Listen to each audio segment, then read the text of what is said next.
ধন্যবাদ আপনাকে। অবশ্যই ভালো লাগছে, কারণ আমি লাস্ট 2 দিন মেয়েদের সাথে কথা বলেছি, কোচের সাথে কথা বলেছিলাম এবং আমি একদম ডিটারমাইন্ড ছিলাম যে আজকের ম্যাচ ডমিনেটিং হবে। মেয়েরা 100% কনফিডেন্ট ছিল যে আজকের ম্যাচ তারা জিতবে। তারা সেভাবেই এফোর্ট দিয়েছে এবং আজকের ফার্স্ট 11ও আমাদের পারফেক্ট ছিল, ভালো ছিল। No comments. আজকের দিনে আমি এটা নিয়ে কথা বলতে চাই না। আজকে একটা ভালো দিন, মেয়েরা ব্যাক টু ব্যাক চ্যাম্পিয়ন হয়েছে, তাদের ধারাবাহিক সাফল্য তারা ধরে রেখেছে।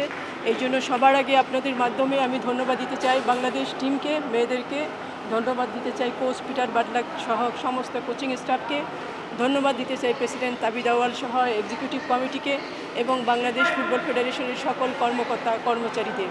কারণ প্রত্যেকেই তার এটা কোনো একার ক্রেডিট না, এটা টিম ওয়ার্ক।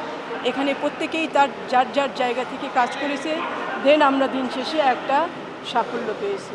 সবাইকে ধন্যবাদ, আপনাদেরকেও ধন্যবাদ, কারণ আপনারাও আমাদের ডেভেলপমেন্ট পার্টনার। আপনারাও আপনাদের লেখনীর মাধ্যমে, মিডিয়ার মাধ্যমে আপনারা বাংলাদেশ সহ সারা পৃথিবীতে এটা ছড়িয়ে দিয়েছেন, যে কারণে মেয়েরা অনেক বেশি এনকারেজ। সেটাও অনেক বড় সাফল্য। আপনাদের প্রতিও আমরা কৃতজ্ঞ। ধন্যবাদ জানাতে চাই আপনাদের মাধ্যমে আমার বড় যারা বন্ধু, সেটা হচ্ছে ঢাকা ব্যাংক, তাদেরকে। কারণ ঢাকা ব্যাংক আমাদের সাথে 2018 সাল থেকে আছেন, যে কারণে আমরা একটু স্বস্তির নিঃশ্বাস ছাড়তে পেরেছিলাম। এখনও আছে, আমি বিশ্বাস করি আগামী দিনগুলোতে তারা থাকবে। তাই তাদের জন্য অনেক ধন্যবাদ এবং কৃতজ্ঞতা।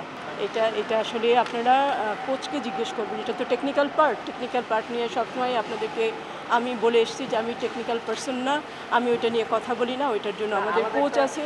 হ্যাঁ, আমি আজকে প্রেসিডেন্টকে মেইল করেছি আমাদের সিনিয়র টিম নিয়ে, আমাদের মিশন অস্ট্রেলিয়া নিয়ে আমরা কি করতে চাই, আমার প্ল্যানিং নিয়ে উইমেন্স উইং থেকে আমি আজকে প্রেসিডেন্টকে মেইল পাঠিয়েছি।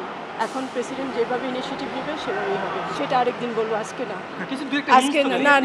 আজকে আন্ডার 20তে থাকতে চাই সিনিয়র নিয়ে। আমি আরেকদিন আপনাদের সাথে কথা বলবো, সেদিন সব দিব। ঠিক আছে, থ্যাংক ইউ।